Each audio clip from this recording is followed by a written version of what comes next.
Welcome back to the Don McKay Show here on radioonfire.com. Thank you for joining me.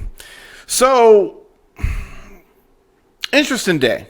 I had a very interesting day. Had some great meetings. Met with some very, very powerful people in regards to the local scene here in Baltimore. So I'm going to be speaking on that pretty soon. So I had a chance to check out the interview that Dapper Dan did on The Breakfast Club. And I thought it was a pretty good interview. Angela Yee did not talk that much. She was listening. But Envy and Charlemagne, they had some decent questions. I wish some of the gentrification conversation could have gone on more. But all in all, I thought that it was a very powerful interview. And I've been having some conversation on social media about it. And I wanted to bring it to the show and talk about it.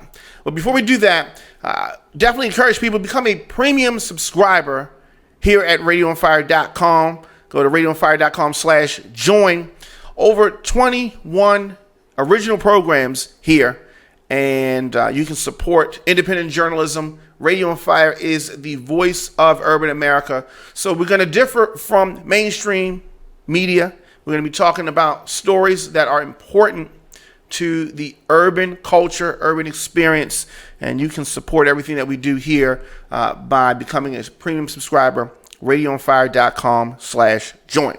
So back in the 80s, Daniel Day, better known as Dapper Dan, made a name for himself selling the leather jackets, track suits that had the bootleg, is what it was. Logos of Louis Vuitton, Gucci, Fendi. He's from Harlem, so I mean, you know how Harlem cats can be. So he had a swag and had a whole like just a whole way of carrying himself. So he had a boutique in Harlem that drew street people, athletes, hip hop artists, Mike Tyson, Salt and Pepper, LL, all of the big names at the time, and the street figures had things done by Dapper Dan. What does that mean exactly? I'm explaining to you. So Dapper Dan, if you have, you would see pictures of cars, and the interior may have a Fendi or Gucci or something like that, the logo. Inside the interior, Dapper Dan did stuff like that. He would take a coat that you've never seen in a Gucci or a Fendi type of coat, but he would make it and put their logos on it, put his spin on it. And this created a lot of the hip-hop fashion that we would see later on. And he would charge a lot of money for it. Eventually, his store was raided and shut down for trademark infringement. And this didn't happen until 1992. But that's what it means. He would say people had a Dapper Dan set. And Dapper Dan was an older guy,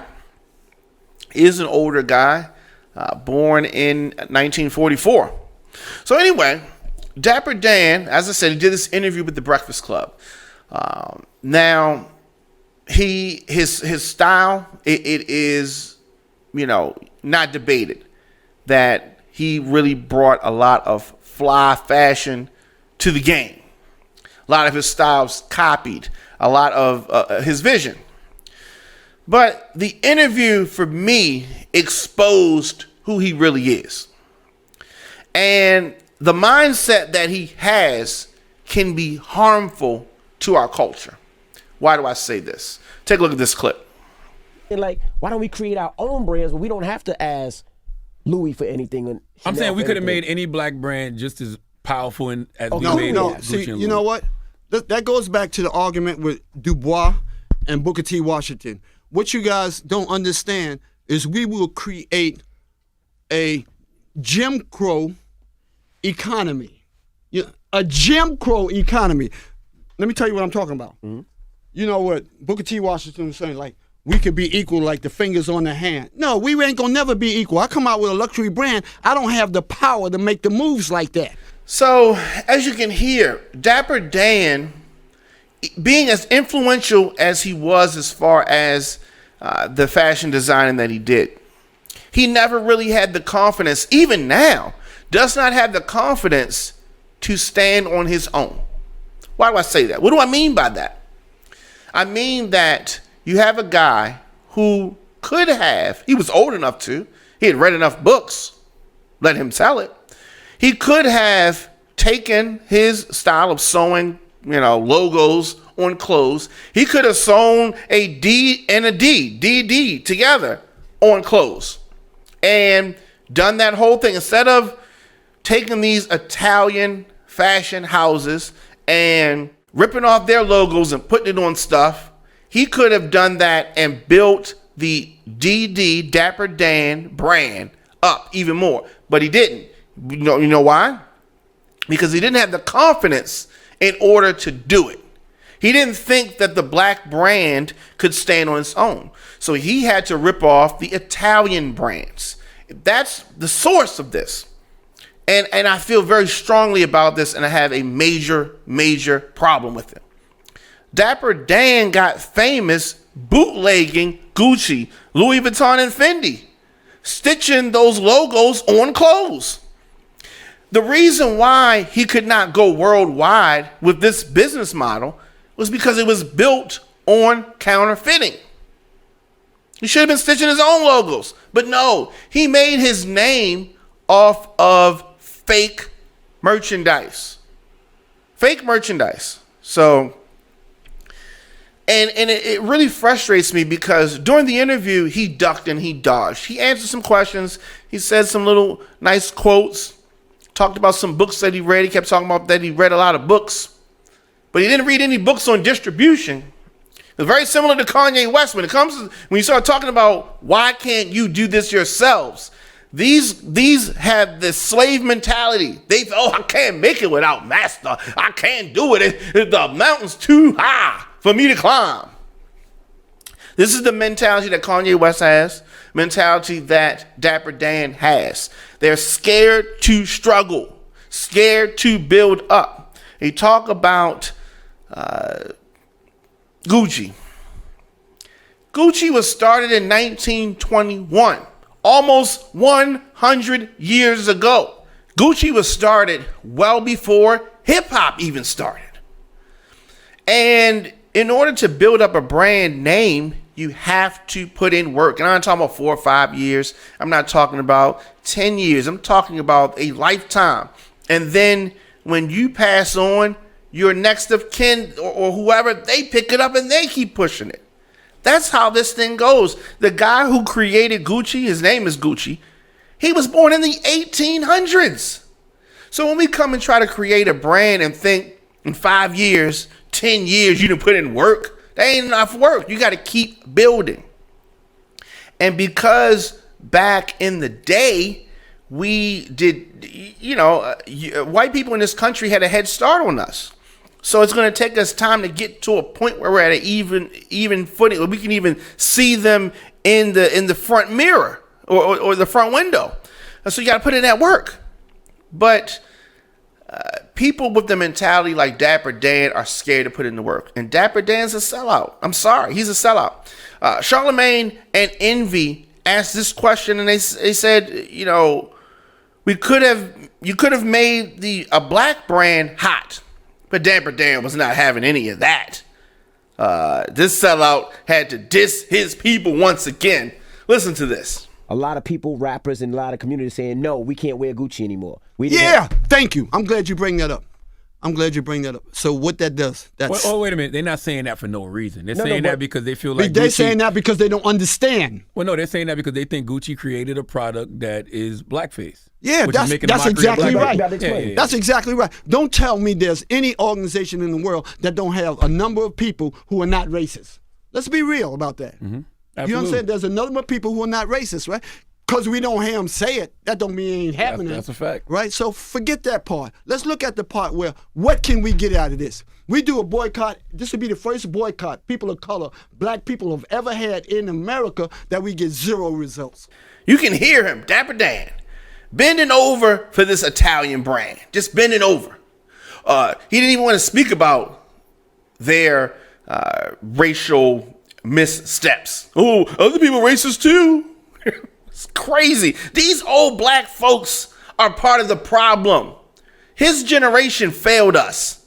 And then my generation, we dropped the ball because we were failed by the previous generation. And it goes on and it goes on and it goes on. People like him and Kanye West, whenever you challenge them on about them taking their brands global, they say the same thing. We can't do it without the white folks. We can't make it. You know what I mean? And counting other people's pockets. Scared to grind. That mentality is what has him now working for, he wants to call it a partnership, but he is working for the very companies that he was ripping off, and those companies essentially put him out of business. And now it's come full circle, and this culture of them ripping each other off with ideas and trademarks, now he's working for them. Take a look at this. How you gonna boycott something? You walk away because you insulted and you end up with zero? You can't be no hero. Well, what did Gucci do to fix it? Because we said we They heard implemented a whole plan. Thank you. They have it. Thank you. Yeah. We have a change makers program. Dapper Dan comes from a generation that thinks everybody else's stuff is better than black people's stuff. So when I say stuff, what am I talking about? People don't put enough value in their own stuff. I want to ask you a direct question about that. You've been talking about it a little bit more, but why do you think we value these high-end fashion designers like the Gucci's and whoever else more than we do Black Browns, and what can we do to change that? Because how do we put the value on our stuff? It's what I call the pimp program. You know what I'm saying? When you see a pimp, he all dressed up, fly, he's more attractive. You know, people want what they can't get. So you're saying black people are hoes? No, I ain't saying black. I'm saying the mentality associated with luxury, with aspiration, has to do with things that people can't afford. Dapper Dan kept talking about during the interview, and I'm beating this because I want people to understand this. Dapper Dan kept saying in the interview, he didn't want to just sell to black people. He wanted to sell to more people. He needs acceptance from Asia. He needs acceptance from other Europeans and blah, blah, blah, blah, blah. When black people are the biggest consumers. So what that Asian people are breakdancing now? Okay, that's cool. That's fine. That's nice. But if we don't harness the buying power of the black community, what is it? You know, it's just Dapper Dan has that mindset that the integration came from. And you know how I feel about integration. That mindset that they had to have the white only pie. They wanted that pie. The black pie wasn't good enough for them. And what they don't understand is that the people Gucci doesn't value Dapper Dan. They are using him. And when he's all used up, all worn out, they're going to throw him away. They're going to throw him away. Watching Dapper Dan defend Gucci after the blatantly disrespectful things that Gucci has done over and over again was very disappointing. You know, all the books that he read, you would think he would have read something on distribution instead of acting like the same brands that he's idolizing did not have a starting point. Let me know your thoughts in the comment section. Instagram, Facebook, Twitter, at The Dom McKay Show, at Radio on Fire. Of course, thank you for joining me. Hit the subscribe button, hit the share button, hit the like button. I will see you guys tomorrow.